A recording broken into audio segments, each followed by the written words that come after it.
We unpack. We unpack. We unpack. Coming to you live. Boxing Ego Unpack. Yeah.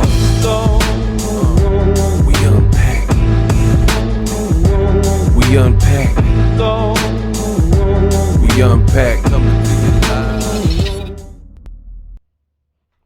You clicked on this video because you wanted the Devin Haney lawsuit versus Ryan Garcia explained. Seek and you shall find. We unpack. Your boy Ego is back. Now, before I get started, make sure you guys, if you like the video, after I break it down, throw a like on the video, subscribe. But I got to say this. There's a lot of bad content in the world of boxing. It's just bad audio, bad visuals, bad information, lies. There's a lot of opinions about this Devin Haney lawsuit. But one thing I noticed is a lot of the opinions, they haven't even read through the lawsuit. Imagine that. Imagine having these opinions of something and you're not even well versed or researched on that in which you speak. This is why you come to Ego's channel, Boxing Ego, where, of course, I give my opinion and my thoughts, but I also let you look at it and see the receipts. Because now when you got the receipts and when you could see, now it kind of makes the case a bit better. Now, this is my opinion, and we're going to unpack it. To me, this is a bad look for Devin Haney. I've already explained it. But now I'm going to explain in detail. You guys told me you wanted this video, so let's get started. Here we go. I think the lawsuit in general is pretty frivolous. Like let's just get started, shall we? So this is Devin Haney's lawyer, Pat English, right? So it's the cover letter. And again, there's a lot of people that they talking about it, but I'm showing y'all. I got the actual lawsuit. United States District Court, Eastern District, New York. Devin Haney Promotions Incorporated. Complaint and jury demand. He's the plaintiff. Versus Ryan Garcia, Dave Honig, John Doe's, and Golden Boy Promotion. So they're suing John Doe's and they don't even know who do you know what a see, do you feel me? This is why I'm saying, like, this, I can't wait. I can't wait for this to go to trial because I'm about that. Just off that sounds weird to me. So the defendants are Ryan Garcia, Dave Honig, and John Doe's. Like, so how do you charge a John Doe if you don't know who those people are? I don't know. That's kind of weird. Moving on. So they're being sued. Plaintiff Devin Haney is a professional boxer of great renown. He is a citizen of the state. So this is just like the opening kind of statements, right? So we'll skip around. I'm going to be skipping around. Preliminary statement. The sport of boxing is a dangerous and violent one. That's your preliminary statement, that boxing is violent and dangerous. Thank you, Captain Obvious. That's literally what it says right there. The sport of boxing is a violent and dangerous one. Okay, so that's them setting the table.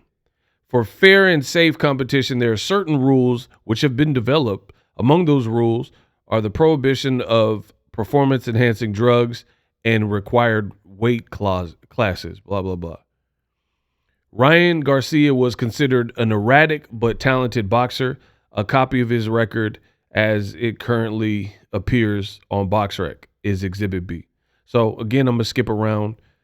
Nothing really here. Boxer, they're just setting the table.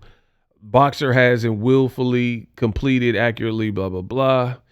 Now we're starting to get to the good stuff, right? it says these are standard clauses in promotional contracts and exist for the purpose of protecting not only the promoters but opposing fighters as well, because they are standard clauses Mr. Haney and his representatives were aware of that they existed. Okay.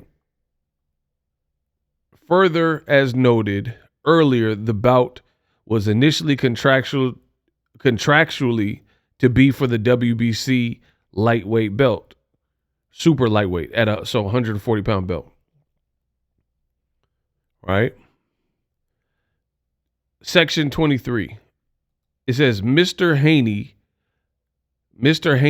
agreed to participate in the pay-per-view boxing event April 20th. Each agreed that the bout was to be held at 140 pounds for Devin's WBC title. Okay, so if you follow boxing, you'll know all this. Each agreed not to ingest performance-enhancing drugs or use prohibited enhancement methods. Each agreed to VADA testing.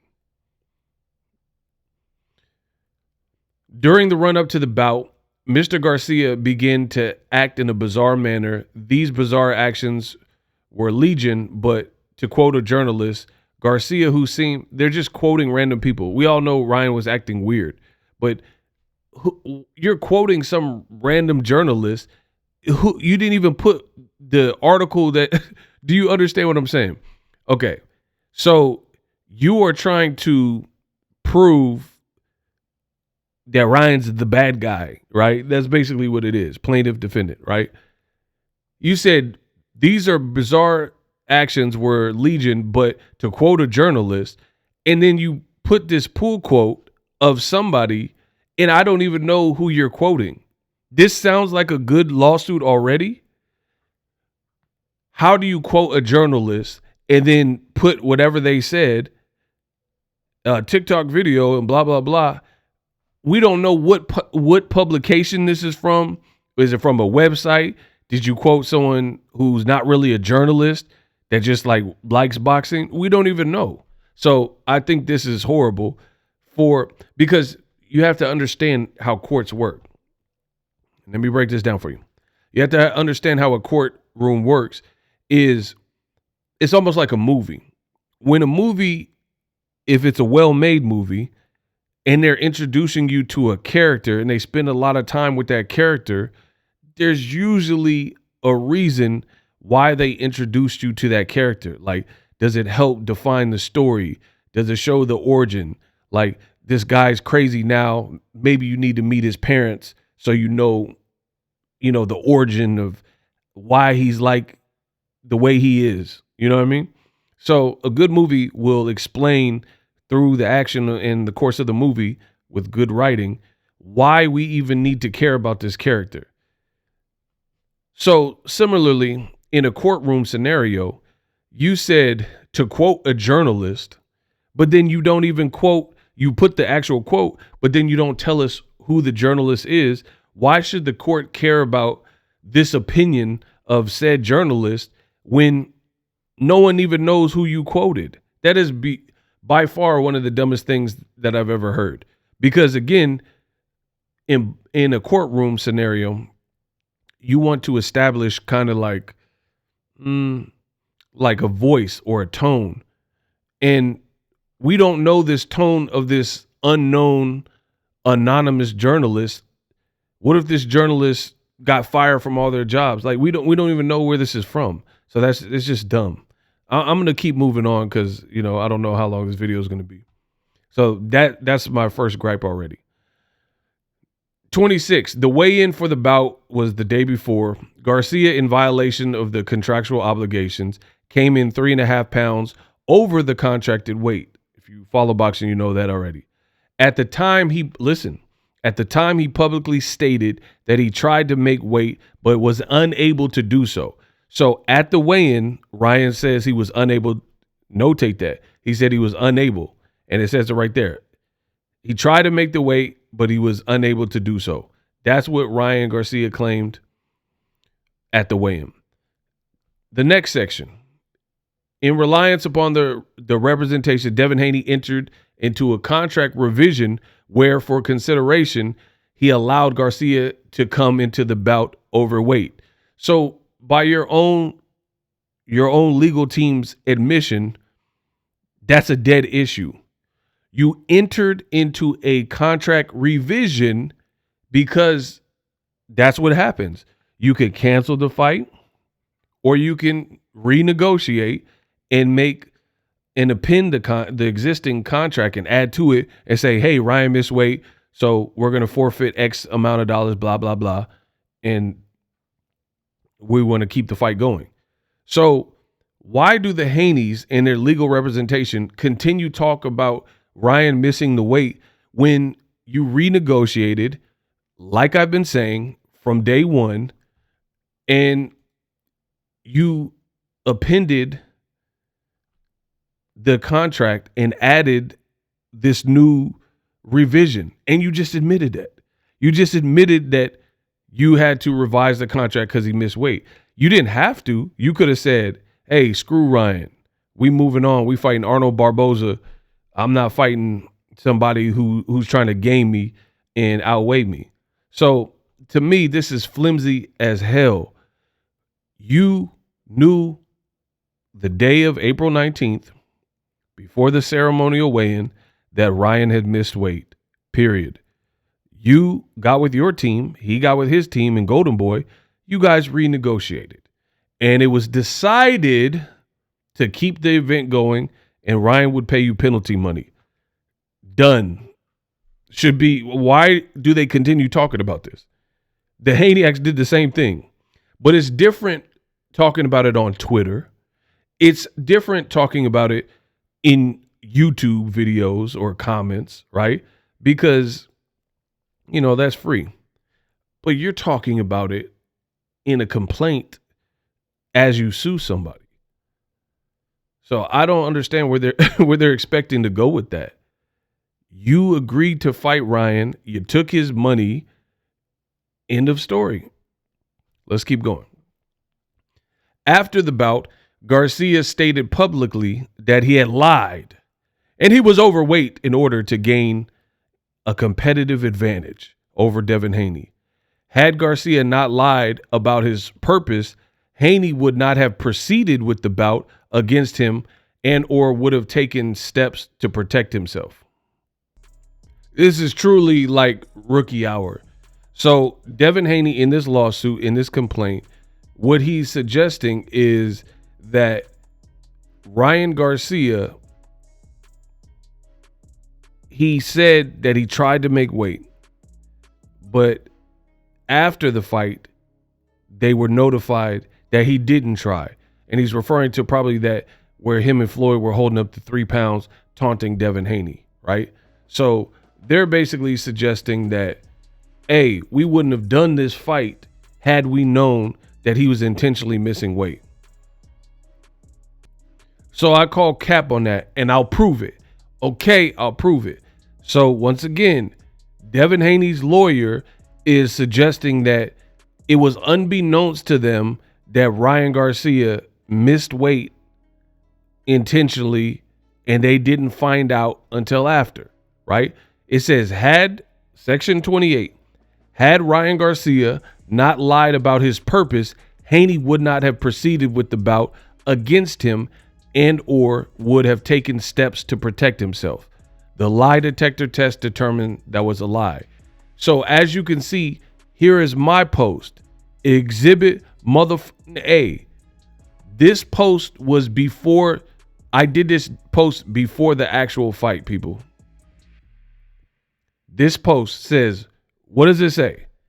Ryan Garcia laughs after missing weight, mocks his weight advantage, says, quote, I got a 3-pound advantage, ha ha ha. And as you guys see right there, this was on April 19th in the morning. So that's cap. You knew well before the Floyd in the holding the 3 and after the fight, after Devin got scraped. I posted this the morning of the weigh-in, immediately after. And since I am the best in the business and it's not even close, I am truly greatness. I even included the tweet. Boom. So the tweet says 10:30 the day of the weigh-in, the day before the fight, 4/19, right? I have the dates and times, Your Honor. Ryan says, I feel great, and I got a 3-pound weight advantage. That's what he's saying, 3-pound advantage. Let's go. Ha, ha, ha, ha. Winners do what they have to do. I'm still sharp. So how can you now claim in a lawsuit that you didn't know, and had you known, but you didn't know until thereafter or after the fact, when Ryan told you right here, right after he missed weight and he tweeted this? So that's a lie. Section 28 is a lie, and I've just proven that. Let's keep going. Further, Ryan Garcia demanded the bout be for Mr. Haney's WBC title. In order to accomplish that, Mr. Haney was required to pay $300K for another boxer to step aside. That's Sandor Martin. So Devin had to pay Sandor Martin $300K, I guess, to step aside. This payment was unnecessary, but for Mr. Garcia's demand and representation that he wished to fight for the WBC title. A fraudulent demand, as he later stated that he never intended to make weight a requirement to fight for the WBC title. Okay. See, now you guys are insulting my intelligence. So, Section 29, they are suggesting that we had to pay Sandor Martin $300K to step aside. And they said it was a fraudulent demand because Ryan wanted to fight for the 140-pound belt, but Your Honor, Ryan couldn't make the weight, so he was ineligible for the bout. But here's the kicker.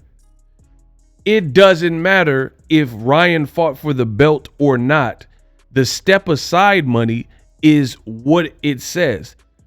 For Sandor Martin to step aside to allow for Devin to even fight Ryan Garcia. So regardless of if Ryan made weight and was eligible for the belt or not eligible for the belt, guess what? You would have still had to pay because you're paying him to step aside. You're not paying some kind of belt fee only if Ryan makes or misses weight. That has nothing to do with it. The mere fact that you wanted to fight Sandor Martin or not fight Sandor Martin, you're mandatory, and elected to fight Ryan Garcia, you still would have had to pay the $300K. So as you can see, this lawsuit, again, there's other people, they're like, oh, get him, Dev. Hit him where it hurts. Hit him in the pocketbook, Dev. I know they haven't looked at the lawsuit. I know they're not like BOXINGEGO. They're not thorough like me. So they don't have a copy of it. I'm judging off of what I'm seeing. This stuff is not making sense. You're claiming stuff that once explained, it doesn't make sense. You would have had to pay Sandor Martin regardless of if Ryan missed weight. But Section 29 is making it sound like Ryan said he wanted to fight for the belt. So since he missed weight, it was a fraudulent demand. We shouldn't have had to pay Sandor Martin. You would have had to pay him just because Devin was fighting someone not named Sandor Martin. Man, I'm like Johnny Cochran over here. Let's go. Section 30. After the weigh-in, April 19th, sample collectors from VADA were present, blah, blah, blah. What else? Samples were sent. VADA is the premier drug test. Da, da, da, da. Okay. Haney Garcia bout took place on April 20th. We know that. Garcia, he won on points. It was believed at the time. Blah, blah, blah. VADA took samples. Okay. All right. Now, Section 34. I got another bone to pick. Says while Haney tested negative for the presence of PEDs, Garcia tested positive for a prohibited PED, 2-wit ostarine. What does that even mean? 2-wit, T-O space W-I-T ostarine. So that's some kind of grammatical or spelling error. It says Devin tested negative. but Garcia tested positive to wit Ostarine. This looks so unserious. So you really submitted this paperwork and it says something about some to wit Ostarine. And guess what?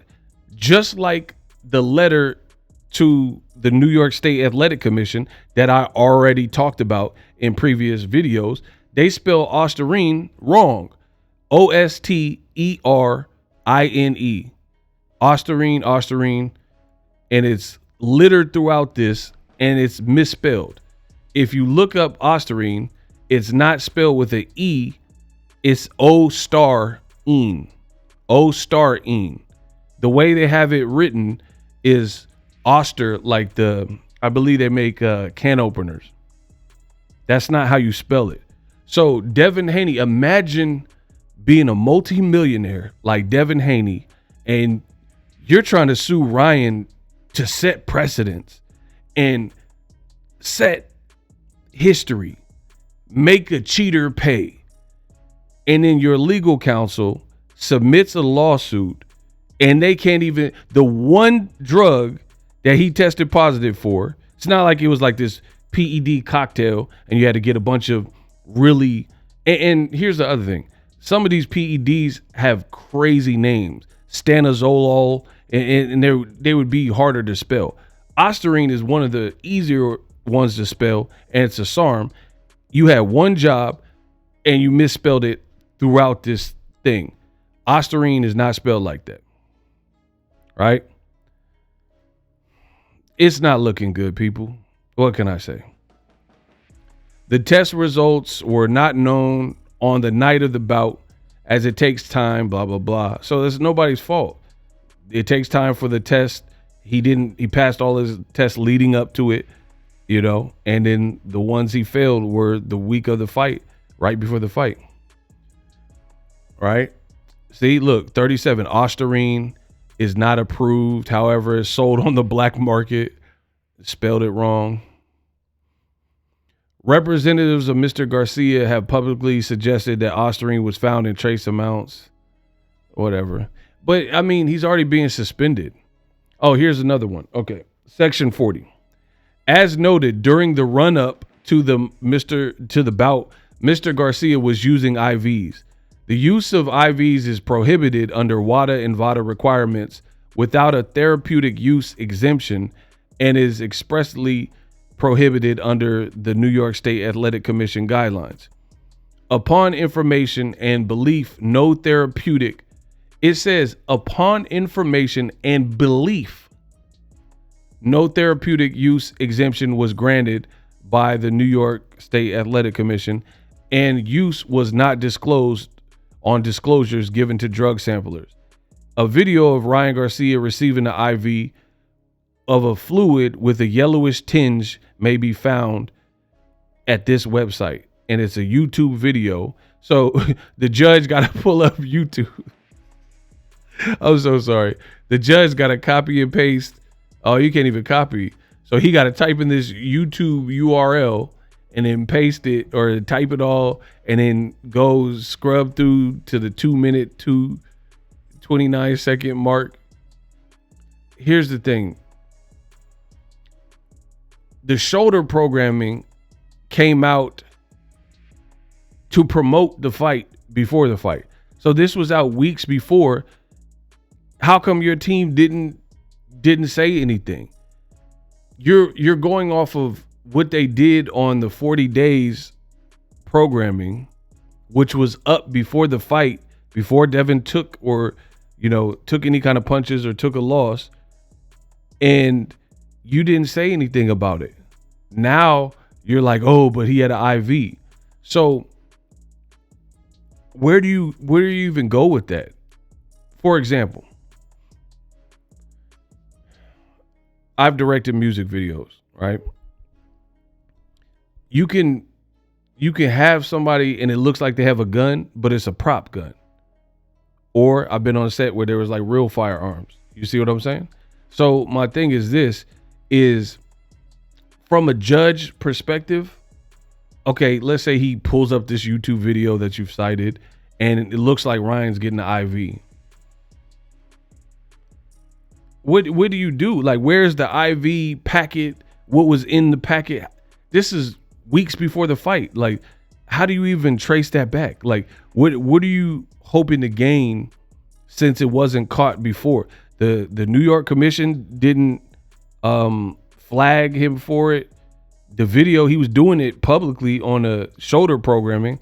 So you think he was cheating on camera in front? It's such a weird, this is such a weird thing. It says the following are prohibited: tampering or attempt to tamper, integrity with samples included. And it says, among other illicit uses, IVs are well-known way to avoid positive drug tests that dilute the urine.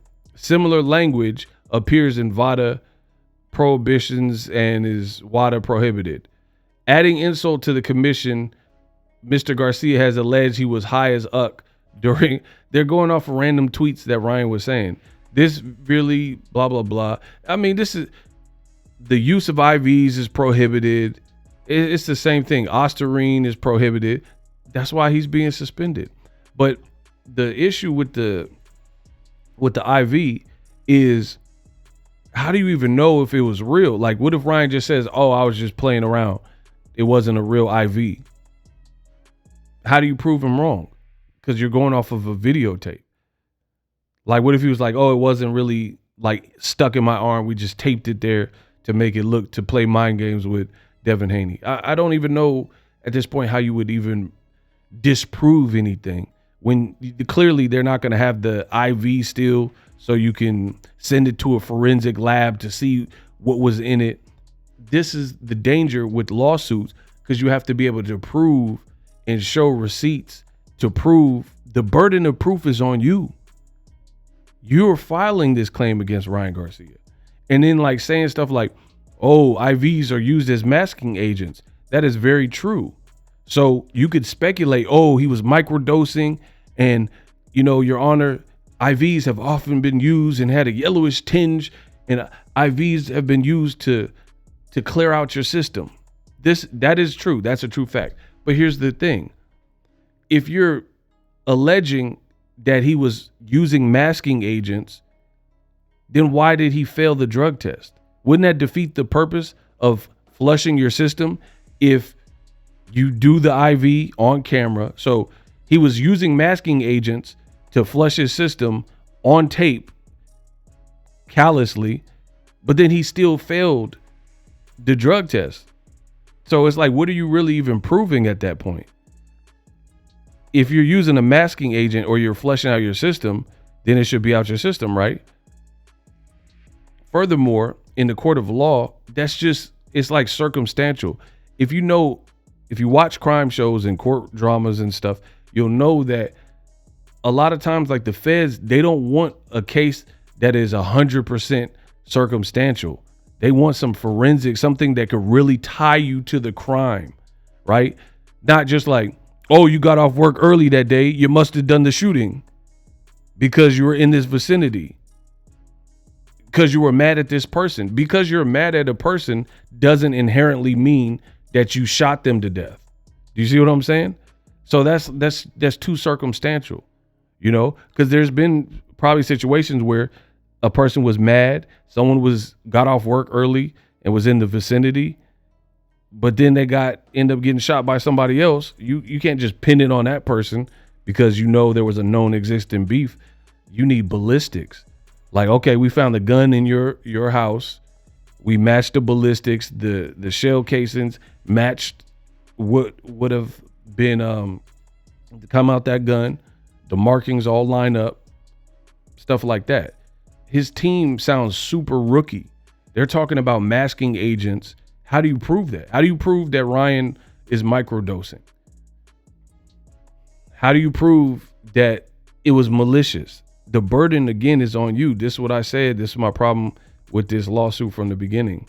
The actions of Ryan Garcia and those who assisted him in high degree, blah, blah, blah, dishonesty. You don't even know. It says John Doe's at the beginning. So you don't even know who these people are. You put a strength and conditioning coach in the lawsuit that he brought in at the last minute. So he getting sued now too. This is rookie, bro. To engage in the bout, Devin entered contracts with Golden Boy in his annex to Exhibit C, blah, blah, blah. Okay, count 1, battery as to Ryan Garcia. The allegations of prior and subsequent paragraphs are repeated, blah, blah, blah. Ryan Garcia committed the tort of battery on Devin Haney. This sounds so bad. He committed battery on Devin Haney while Devin Haney agreed to participate in a prize fight against Garcia. At no time did he agree to engage in a bout against an individual who had taken a performance-enhancing drug, PED. His consent was limited to a bout held fairly and under the rules set forth. Thus, the fighting touching by Garcia was non-consensual. Oh my gosh. They're making it sound like Ryan graped Devin Haney. It says, thus the fighting, parentheses, touching by Garcia was non-consensual. This looks so crazy, bro. Devin Haney suffered damages in that he suffered physical injury, reputational damage, which will amount to millions of dollars, and emotional and mental distress. Man, I'm done.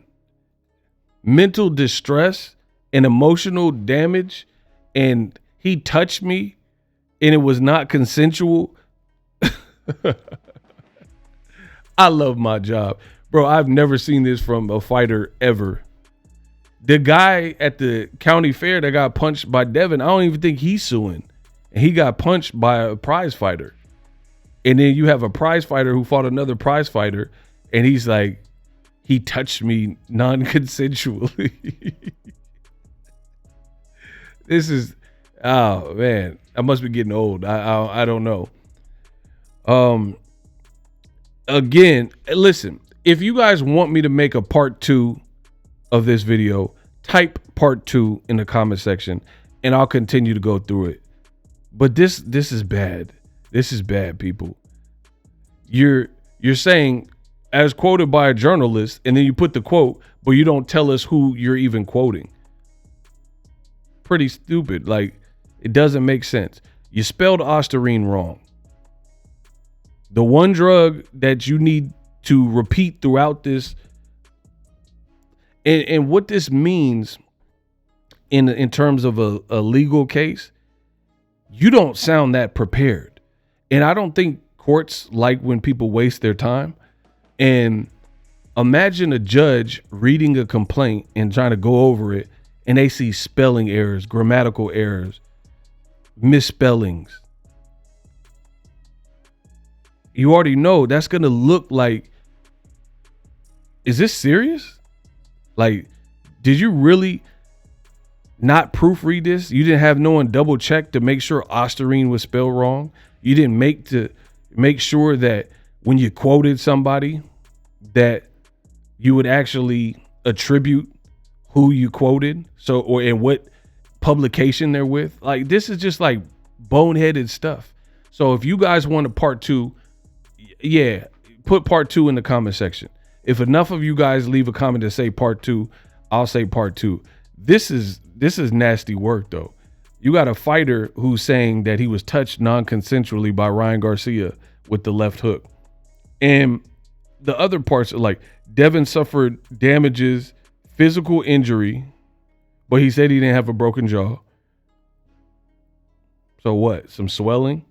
Because remember, people thought Devin's jaw was broken, and he said he came out and said he didn't have a broken jaw. So what physical injury? Reputational damage. I mean, he definitely got reputational damage, which will amount to millions of dollars. But here's the thing. Devin was ordered to fight his mandatory after this fight. The WBC called it. And it was Sandor Martin. Top Rank won the purse bid. Eddie Hearn didn't even bid on the fight.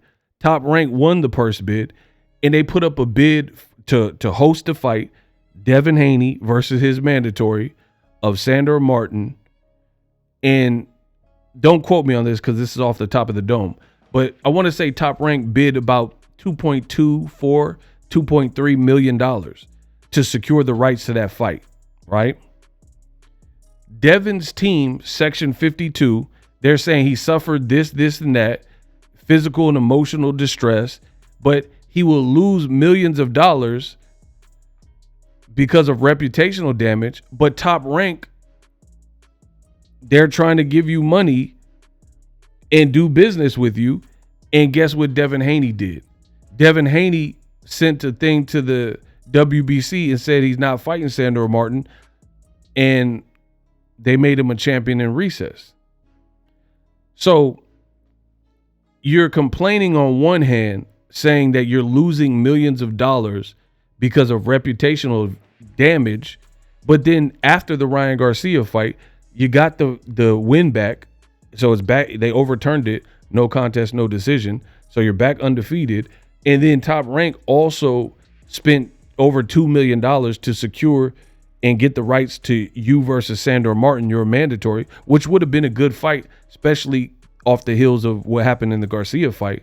That was about probably the safest fight because the other guys are like bigger punchers, and there's some more dangerous people like Tank and guys like that are clearly more dangerous in the season.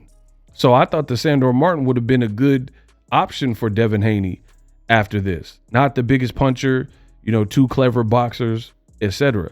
So the point I'm making is, how do you say that you received all this damage and you're losing millions of dollars, but then you're turning down money because Top Rank tried to pay you?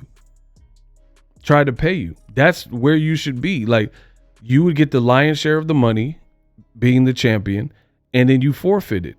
And instead of fighting Sandor Martin, now Top Rank has to have Sandor Martin fight Albert Puello, who's the next in line. So this don't make sense to me. Say, oh, we're gonna lose millions of dollars, and this is ridiculous. This is ridiculous. But you didn't have to lose millions of dollars. Top Rank bid for the rights of your next fight, and you chose not to fight. That's nobody else. Nobody else controlled you and said, hey, don't fight Sandor Martin. You chose to give up your belt to not fight Sandor Martin. So as I've clearly illustrated in part 1, and it might be the only part unless you guys put part 2 in the comment section, this lawsuit looks frivolous. It looks very flimsy. There's tactical errors, in my opinion, of like what you're saying, what you're alleging that I went over in this video. There's grammatical and spelling errors. And then a lot of, again, what you're saying is, in my opinion, and I'm no lawyer, I ain't passed the bar, but I know a little bit enough that you want to legally search my ish. I had to get on my hove real quick because I be really one take. This video is a one take. I be one taking my like hove. The thing is, a lot of these points that you're pointing out sound crazy to me, and or they're hard to prove. You're saying that Ryan touched you non-consensually and committed the tort of battery. Like, it just sounds crazy. And then masking agents, how are you going to prove that? How are you going to prove? Because anybody can speculate. We know that. See, you guys get gassed up off Twitter comments and YouTube comments and think in the real world, in the courtroom, you could just say the same thing that you type. It don't work like that. In the court, you gotta pay like you weigh. You gotta prove what you're saying. You can't just accuse somebody of something and then there's no real way to prove what you're saying. And like little things like this. You're like, Ryan said before the fight he tried to make weight, but he was unsuccessful, which he did say that. I have the tape of it. So he did say that. And then after he said something different. So here's my thing. If a person said this thing before the fight at the weigh-in, Ryan Garcia said, hey, I tried to make weight. My body rejected it, but I tried, right? That's what he said at the weigh-in. Then after he said, I missed weight on purpose, blase, blah. If he said two different things, then how do you know which one is true? You can't just assume the worst and say, oh, what he said after the fight wasn't true. And had we known that, then Devin Haney would have elected to not continue fighting. How do you just assume if a person, Ryan, I'm not making excuses for him. He does a lot of BS and he said a lot of different things. But the point I'm making is if somebody is throwing out different things, like if someone said, I'm a Blood, and then the next day they say, I'm a Crip, how do you know which gang they're in? That's the point I'm making.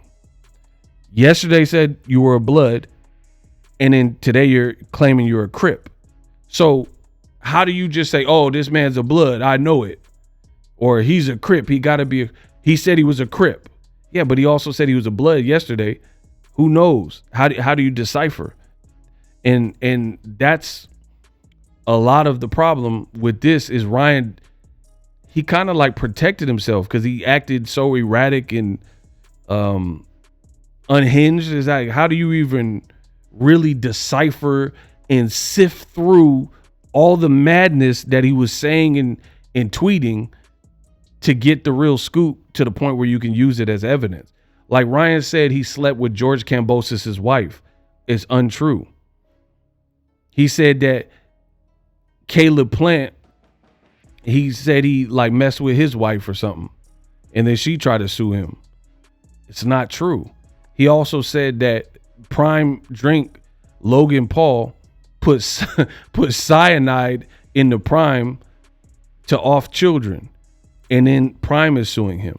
So again, see, for me, again, I'm not a lawyer, but the Prime situation, that's more of a complaint. Ryan has the power of influence. He has X amount of 10 million followers or whatever. And he's saying that they put poison, something that's poisonous, that you will be devoid of oxygen if you come into contact with cyanide, right? And he's saying they putting that in the Prime. So Logan Paul has his lawsuit's different than this because that's like there's a direct correlation.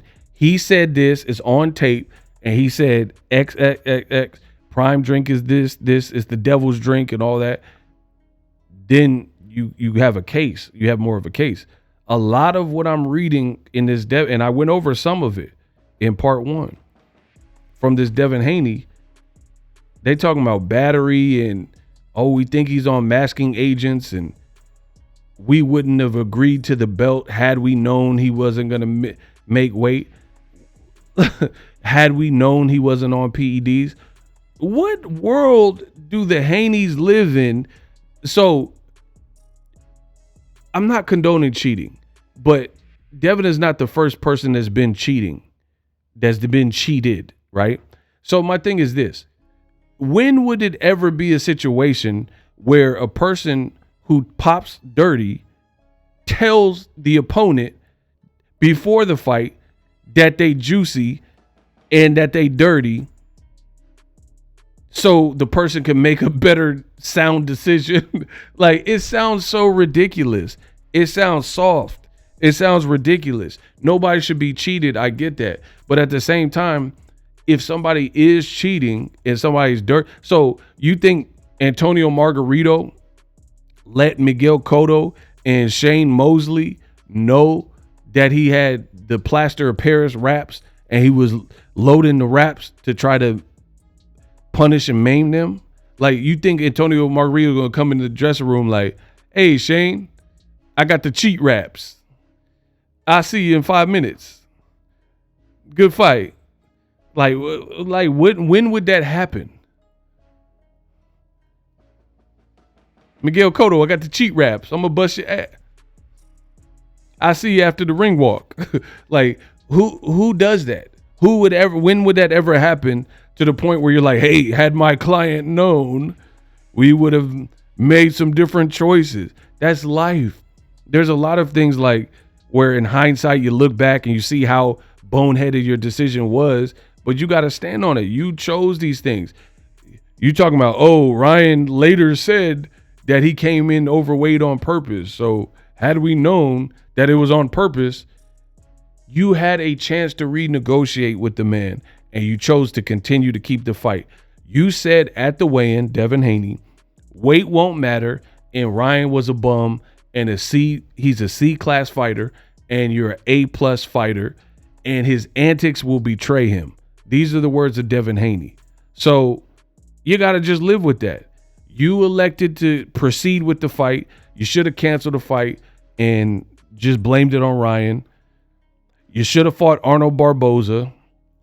You should have had some of these precautions and safety nets in place so you could, not have reputational damage and the fight don't play out like that, or it just doesn't happen.